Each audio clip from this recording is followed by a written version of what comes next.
नमस्कार, PV study channel में मैं पूजा भारतीय उपस्थित हूँ नए वीडियो के साथ में। आज हम बात करेंगे पुस्तक पालन और लेखाकर्म के उद्देश्यों की। तो इससे पहले थोड़ा सा रिवाइज कर लेते हैं। इससे पहले की वीडियो में हमने बात करी थी पुस्तक पालन क्या होता है और इसकी क्या परिभाषाएं हैं। तो इसकी कुछ परिभाषाएं मैंने यहाँ बोर्ड पर रखी हुई हैं, जिनको हमने पिछले वीडियो में पढ़ा था। और इनके राइटर कौन है ये आपको सोचना है। थोड़ी देर मैं सोचने का टाइम दूंगी, उसके बाद मैं उसको यहाँ बोर्ड पर लिखूंगी। तो इसमें पहली परिभाषा जो मैंने यहाँ लिख रखी है, व्यापारिक व्यवहारों को नियत पुस्तकों में लिखने की कला का नाम ही पुस्तक पालन है। ये परिभाषा किसने दी है? आपके पास 10 सेकंड का टाइम है।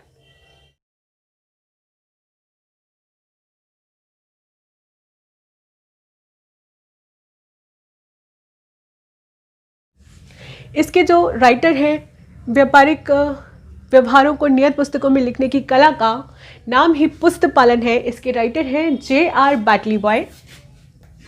जिन्होंने J.R. बाटली बॉय सोचा था, बिल्कुल ठीक सोचा है।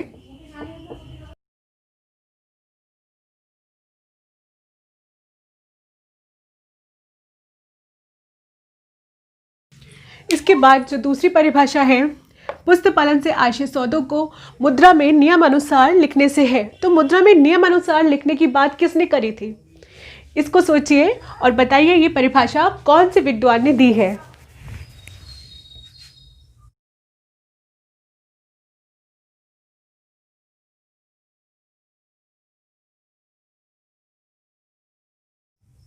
जी हाँ, बिल्कुल ठीक, ये परिभाषा दी है जॉन कनी ने।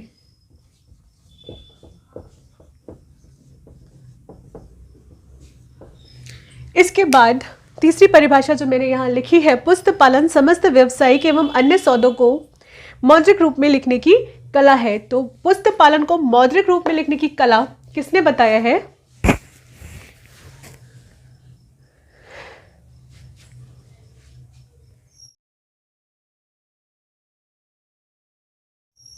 जी हाँ, बिल्कुल ठीक, ये परिभाषा है स्पाइसर और पेगलर की।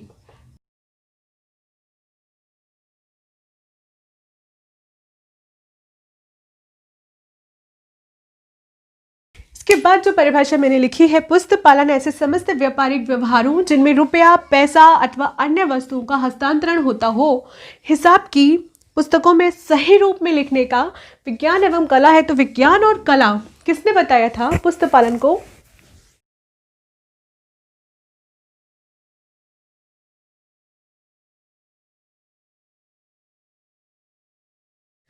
ये बताया है कार्टर ने। आशा करती हूँ इन परिभाषाओं के जो विद्वानों के नाम हैं जिन्होंने ये परिभाषाएं दी हैं, आप सभी को अच्छे से याद हो गए होंगे। इसके अलावा भी मैंने एक दो परिभाषाएं बताई थी। एक और परिभाषा है जो कि फेवेल ने दी है, जो मैं भी बोर्ड पर लिख देती हूँ।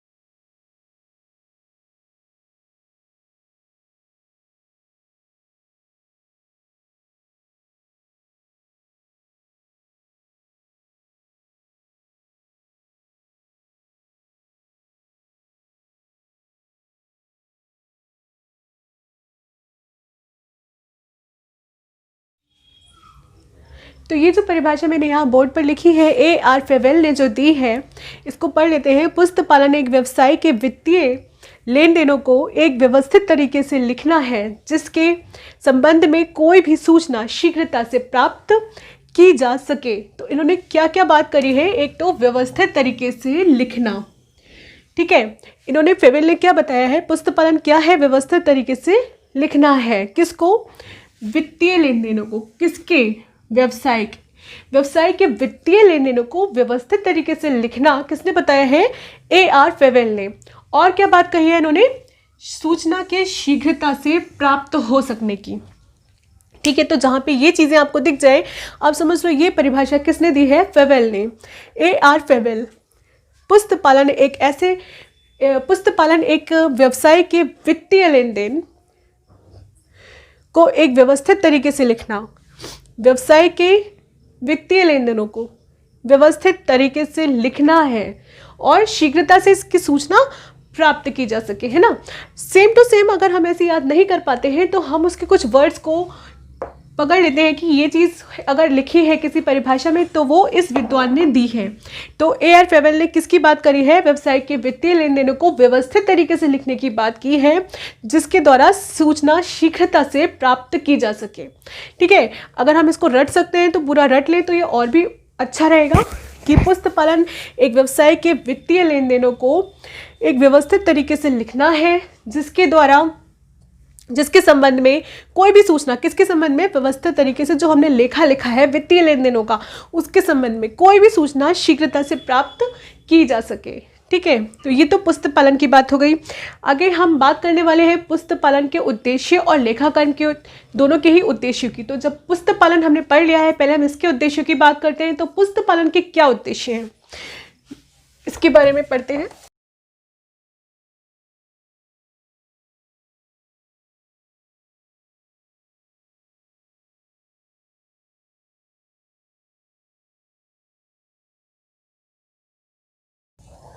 पुस्त पालन के क्या उद्देश्य हैं? तो मैंने जैसा कि पिछले वीडियो में बताया था कि पहले व्यापार हुआ करता था, बहुत ही सीमित क्षेत्र में व्यापार हुआ करता था, तो व्यापारियों को याद नहीं रखना पड़ती थी, सारी बातें उनको याद रहती थी, अपने आप से ही लिखना उनको कहीं नहीं पड़ता था। लेकिन फिर जैसे जैसे उनके व्यापार में तरक्की हुई, क्षेत्र विस्तृत हो गया, तो उनको उन सारे व्यवहारों को, सौदों को लिखने की ज़रूरत अनुभव हुई और इस ज़रूरत ने जन्म दिया पुस्त पालन को, है ना। तो पुस्त पालन का सबसे पहला उद्देश्य क्या हो जाता है कि सूचनाओं को याद रखना, लेन देनों को, वित्तीय व्यवहारों को याद रखना। तो इसका पहला उद्देश्य क्या है? सौदों को याद रखना। पुस्त पालन में लेखा करके कोई भी व्यापारी अपने सौदों को हमेशा के लिए याद रख सकता है कि उसने कब, कौन सी तिथि पर, किसके साथ में क्या लेन देन किया था। ठीक है, दूसरा उद्देश्य क्या होगा? जब हम किसी भी लेखे को लिख रहे हैं तो हमें सारी जानकारी उसमें लिख रहे हैं कि कितने रुपयों का लेन देन हुआ है, किसके साथ में हुआ है ना। तो हमें इससे ये भी पता चल पा रहा है कि हमारी लेनदारी और देनदारी कितनी है, या फिर हमें कितने रुपए प्राप्त हुए, यानी कि हमारी वित्तीय स्थिति क्या है, हमारी आर्थिक स्थिति क्या है। इसका दूसरा उद्देश्य क्या हो जाता है? आर्थिक स्थिति का ज्ञान कराना। आर्थिक स्थिति का ज्ञान। ठीक है, इसका दूसरा उद्देश्य हो गया आर्थिक स्थिति का ज्ञान कराना, यानी कि हमारे व्यापार की क्या आर्थिक स्थिति है, कितना हमें मिला है रुपया और कितना हमारे पास से गया है, यानी कि खर्चे कितने हुए हैं और आय कितनी हुई है। तो आय और व्यय, इसका हमें ज्ञान कराना, हमारी आर्थिक स्थिति का ज्ञान कराना और हमारे खर्चों और आयों के बारे में बताना। खर्चे एवं आय की जानकारी और हमारे दायित्व क्या है, हमें कितना रुपए चुकाना है, कितना रुपए हमें मिलना बाकी है, हमारी संपत्ति कितनी है, ये सारी चीज़ें भी हमको कहाँ से पता चल पाती हैं? पुस्त पालन से। तो इसका एक उद्देश्य क्या है? हमारे दायित्व और संपत्ति के बारे में हमको बताना। तो ये सारे उद्देश्य इसके भी हैं और लेखाकर्म के भी हैं। मैं बार बार लेखाकर्म का नाम ले रही हूँ। क्या है लेखाकर्म? तो पुस्त पालन का जो शुरुआत हुई थी वो हुई ही इसलिए थी कि व्यापारी अपने सारे लेन देनों को याद रख सके, यानी कि इसमें रोज़ के आय व्यय और रोज़ के जो भी लेन देन होते हैं व्यापार में, उन सब का लेखा रखा जाता है, यानी कि एक तरीके से स्मरण रखने के लिए हमने इन लेखों की शुरुआत की थी। अब जब ये सारे लेखे हो जाते हैं, कभी इतने सारे हो जाते हैं, फिर इनको पढ़ पाना, इनको अलग अलग जान पाना, जैसे कि मैंने अभी यहाँ पे लिखा खर्चे एवं आय की जानकारी, है ना, आर्थिक स्थिति का ज्ञान, ये ज्ञान होने के लिए पुस्त पालन में इतने सारे लेखे हो जाते हैं कि फिर इनको समझ पाना मुश्किल हो जाता है। तो वहाँ से जन्म होता है लेखाकर्म का, क्योंकि लेखाकर्म क्या काम करता है? जो भी पुस्त पालन में हमने लेखे किए होते हैं, इनको अलग अलग करके विश्लेषण करता है इनका, तो इनको अलग अलग करके इनकी जांच पड़ताल करता है, इनकी गणित को जांचता है कि सही है या गलत है। ठीक है, तो लेखांकन का काम शुरू होता है पुस्त पालन के बाद। पुस्त पालन का विस्तृत रूप है लेखाकर्म, है वो भी पुस्त पालन ही, लेकिन पुस्त पालन का एक विस्तृत रूप है लेखाकर्म। क्योंकि लेखाकर्म, इसमें क्या करते हैं हम पुस्त पालन में? अभी हमने किसी से कोई चीज़ खरीदी, पुस्त पालन हम कर रहे हैं यानी कि लेखा रख रहे हैं, तो हमने लिख कर रख लिया याद करने के लिए कि हमने कोई सपोज राजेश नाम का कोई व्यक्ति है, उससे हमने कोई सामान खरीदा है, तो हमने वहाँ पे लिख लिया राजेश से हमने ये परचेज करा। निश्चित नियमों के आधार पर हम लिखते हैं, तो वो हम उस प्रोफार्मा में उसमें लिख लेते हैं। ठीक है। किसी को हमने कोई माल बेचा, प्रमोद को हमने कोई माल बेचा, तो हमने लिख दिया कि प्रमोद को इतना माल बेचा गया। ठीक, इस तरीके से काफ़ी लेखे कर लिए हमने। अब लेखा कर्म का क्या काम है, इन सारे लेखों को अलग अलग रखना। क्रय का अलग रखेगा, विक्रय का अलग रखेगा। ये सारे काम कौन करता है, ये सारे काम लेखा कर्म करता है। ठीक है, तो लेखा कर्म का काम शुरू होता है पुस्त पालन के बाद। ठीक, इसको हम कह सकते हैं लेखा कर्म पुस्त पालन का एक विस्तृत रूप है।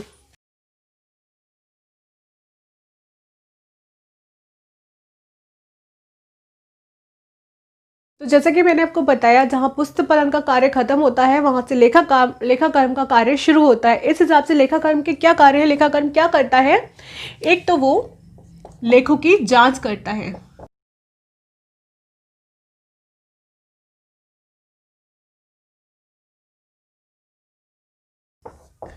और जब हम किसी चीज़ की जांच करते हैं तो उसमें गलतियां तो निकलती ही हैं, उन गलतियों को फिर दूर किया जाता है ना।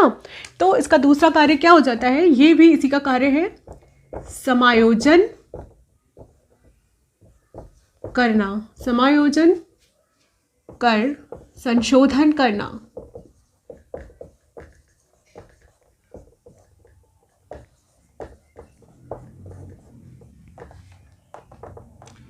अब जब गलतियों का सुधार हो गया है, ये लास्ट का काम होता है ना अंतिम में, तो अंतिम खाते भी लेखा कर्म के अंतर्गत ही आते हैं। जो हम अंतिम खाते तैयार करते हैं वो भी इसी के अंतर्गत आते हैं।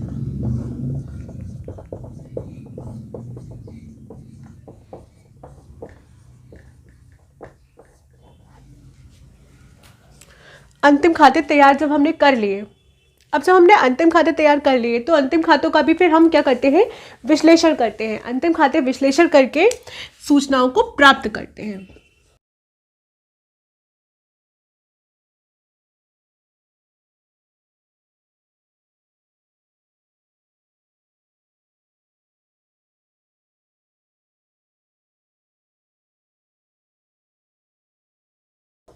ठीक है, तो पहले हम क्या करते हैं, लेखों की जांच करते हैं। जांच करने पे जो कमियां आती हैं, त्रुटियां आती हैं, उनको दूर करते हैं, यानी कि समायोजन करते हैं। समायोजन करने के बाद फिर हम अंतिम खाते तैयार करते हैं, है ना। अंतिम खाते जब हम तैयार करते हैं, उसके बाद इसका भी विश्लेषण करते हैं। इसका जब हम विश्लेषण करते हैं, विश्लेषण करके हमें कुछ उपयोगी सूचनाएं प्राप्त होती हैं अंतिम खातों से। उन उपयोगी सूचनाओं से अंतिम निर्णय तक पहुंचना कि हमको अब क्या करना चाहिए अपने व्यापार में लाभ की वृद्धि करने के लिए। ठीक है, तो भविष्य की योजनाएं बनाना।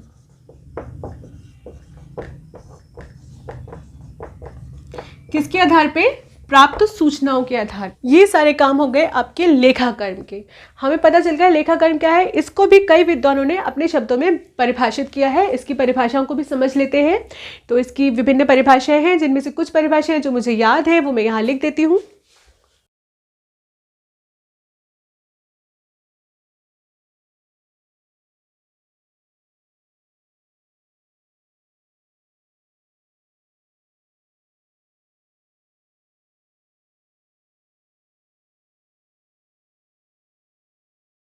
चलिए बात करते हैं लेखांकन की परिभाषा की। लेखांकन यानी कि अकाउंटिंग। तो लेखांकन को विभिन्न विद्वानों ने अपने शब्दों में परिभाषित किया है। जैसे कि सभी टॉपिक्स में होता है, बहुत सारे विद्वान अपने अपने शब्दों में परिभाषाएं देते हैं। तो लेखांकन को भी विभिन्न विद्वानों ने अपने अपने तरीके से परिभाषित किया है। कुछ परिभाषाएं जो मुझे याद है वो मैं यहाँ लिख दे रही हूँ, जिसको कि हम समझ लेते हैं। तो एक विद्वान है रॉलेंट ने एक परिभाषा दी है लेखांकन की। उन्होंने क्या परिभाषा दी है कि लेखांकन क्या है, वित्तीय सौदों को लिखने का किसी सिद्धांतों के आधार पर, निश्चित सिद्धांतों के आधार पर लिखने की को उन्होंने लेखांकन कहा है। ठीक है, मैं इसको लिख देती हूँ उन्हीं के शब्दों में।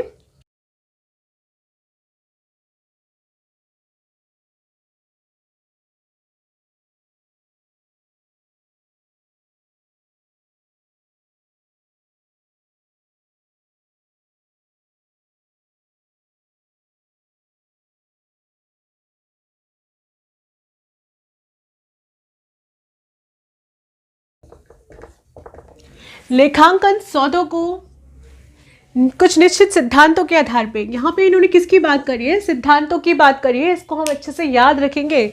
लेखांकन सौदों को कुछ निश्चित सिद्धांतों के आधार पे लिखना है, किसने कहा है ये, रॉलैंड ने। तो रॉलैंड ने कहा है कि लेखांकन सौदों को कुछ निश्चित सिद्धांतों के आधार पर लिखना है। ठीक है, एक और विद्वान है,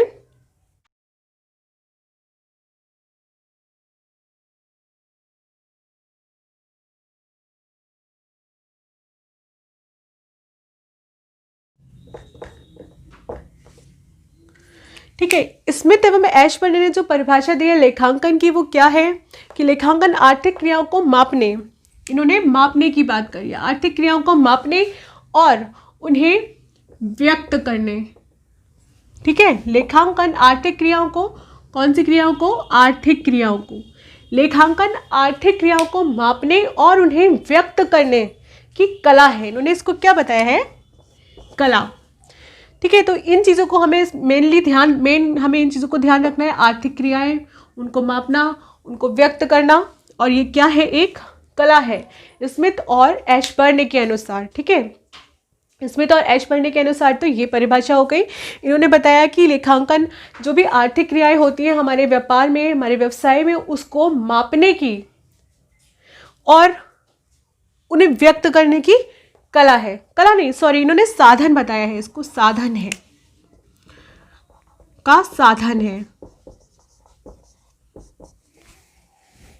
तो स्मिथ एवं एशबर्न ने लेखांकन को आर्थिक क्रियाओं को मापने और उन्हें व्यक्त करने का साधन बताया है। ठीक है, इसके अलावा एक और परिभाषा है जो कि अमेरिकन इंस्टीट्यूट ने दी है, American Institute of certified accountant, certified public accountant.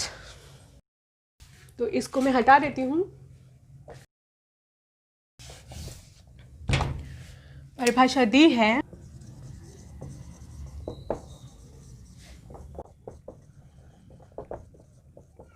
American Institute of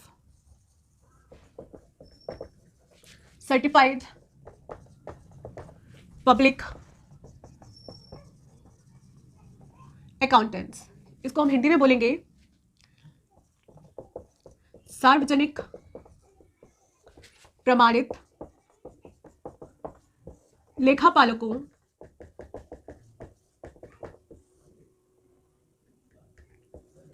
की अमेरिकी संस्था।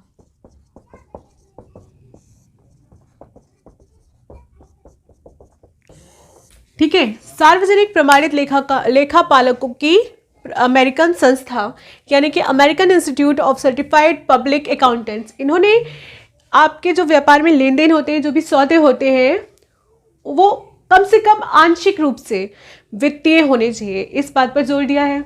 ठीक है, इसकी परिभाषा मैं लिख देती हूँ।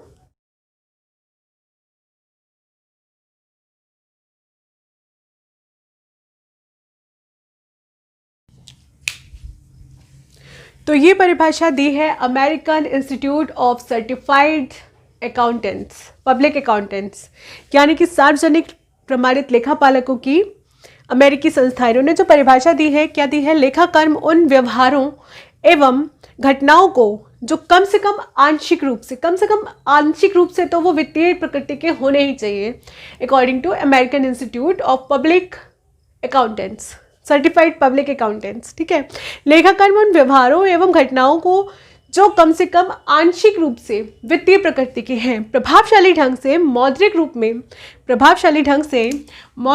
में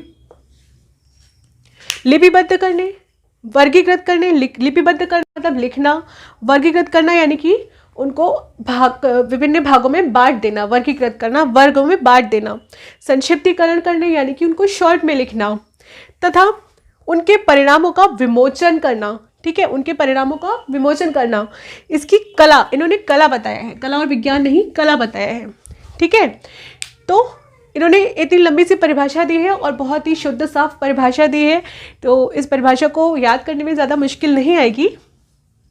इन्होंने जिन चीज़ों पे जोर दिया जो हमें याद रखनी है, कम से कम आंशिक रूप से वित्तीय प्रकृति के हों, तो वो व्यवहार, वो घटनाएं जो कम से कम आंशिक रूप से वित्तीय प्रकृति की हों, उनका क्या करना है, प्रभावशाली ढंग से मौद्रिक रूप में, तो सभी ने बोला है ना, मौद्रिक रूप में लिपिबद्ध करना, उनको वर्गीकृत करना, उनको संक्षिप्तीकृत करना और उनके परिणामों का विमोचन करना, इसकी कला बताया है। ठीक है, तो ये परिभाषा जहाँ तक मुझे याद हो जाएगी, जहाँ तक मुझे लगता है, लेखाकर्म के बारे में उन्होंने क्या बताया है, लेखाकर्म उन व्यवहारों एवं घटनाओं को जो कम से कम आंशिक रूप से वित्तीय प्रकृति के हों, उनको क्या करना है, प्रभावशाली ढंग से लिपिबद्ध करना, वर्गीकृत करना, संक्षिप्तीकृत करना और उनके परिणामों के विमोचन करने की कला से है। ठीक है, उनकी कला है। ठीक है, ये परिभाषा है American Institute of certified public accountants की। ये भी अच्छे से याद हो जाएगी, मुझे लगता है ये परिभाषा तो ज़्यादा अच्छे से याद हो जाएगी क्योंकि ये बहुत लंबी है और इसमें जो वर्ड्स हैं वो कुछ यूनिक है, कुछ अलग है। जो कुछ अलग होते हैं वो अच्छे से याद हो जाते हैं। तो ये तो बात हो गई लेखाकर्म की और लेखाकर्म की परिभाषाओं की। अब हम बात करते हैं लेखाकर्म के क्या उद्देश्य हैं। तो अभी हमने पुस्तक पालन के जो उद्देश्य पढ़े वही लगभग लेखाकर्म के भी उद्देश्य हैं। इनको फिर भी हम पढ़ लेते हैं, पुस्तक पालन और लेखाकर्म दोनों के ही क्या उद्देश्य हैं।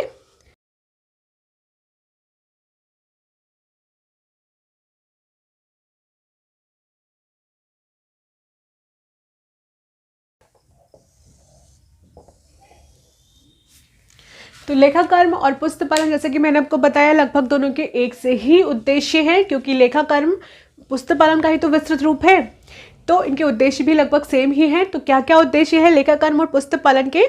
एक तो वही कि सौदों को याद रखना, सबसे पहला उद्देश्य है सौदों को याद रखना।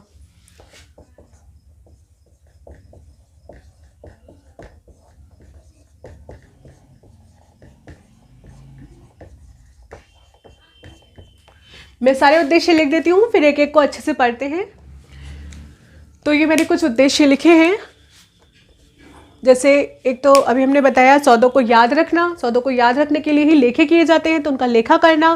व्यापार की आर्थिक स्थिति का ज्ञान, जब हम लिखेंगे सौदों को तो ऑब्वियसली हम उसकी आर्थिक स्थिति का पता लगाएंगे, तो व्यापार की क्या आर्थिक स्थिति है उसका पता लगाना, उसका ज्ञान होना। लाभ हानि ज्ञात करना, जब हम सारे लेखे करते हैं उसमें आय व्यय, संपत्ति, दायित्व, ये सब चीज़ें भी लिखते हैं, तो संपत्ति और दायित्व का ज्ञान करना, आय व्यय का ज्ञान करना और लाभ हानि का ज्ञान कि हम जब भी व्यापार करते हैं तो व्यापार का उद्देश्य क्या होता है। व्यापार का मूल उद्देश्य तो यही होता है ना, लाभ प्राप्त करना, है ना। तो हमें व्यापार से लाभ प्राप्त हो रहा है या नहीं हो रहा है ये ज्ञात करना किसका उद्देश्य है, लेखाकर्म का। तो लाभ हानि का ज्ञात करना, व्यापार के परिणामों का पता लगाना, ठीक है। और आय व्यय ज्ञात करना, हमने कितनी आय करी और कितना व्यय किया, ये सब चीज़ें जब हम ज्ञात करेंगे तभी तो हमें पता चल पाएगा ना कि लाभ कितना हो रहा है और हानि कितनी हो रही है।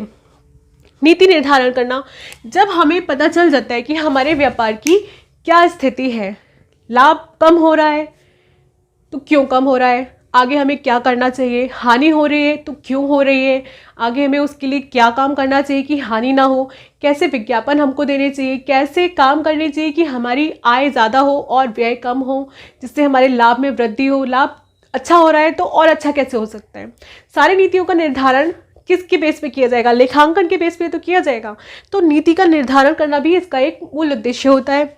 वैधानिक आवश्यकताओं की पूर्ति, जब हम सारे लेखों को लिख कर रखते हैं तो कोई भी आकर अगर हमसे बोल, सपोज हमने किसी को कोई माल बेचा और बंदे ने आगे हमको बोल दिया भाई आपने तो हमको बेचा ही नहीं है, हम किस बात के रुपए दें आपको, तो हमारे पास लिखा हुआ रखा है जो कि हमें वैधानिक मान्यता जिसको मिली हुई है, जिसके बेस पर हम उस पर केस कर सकते हैं, भाई हमने आपको ये माल बेचा है, आप हमें उसका पेमेंट करोगे।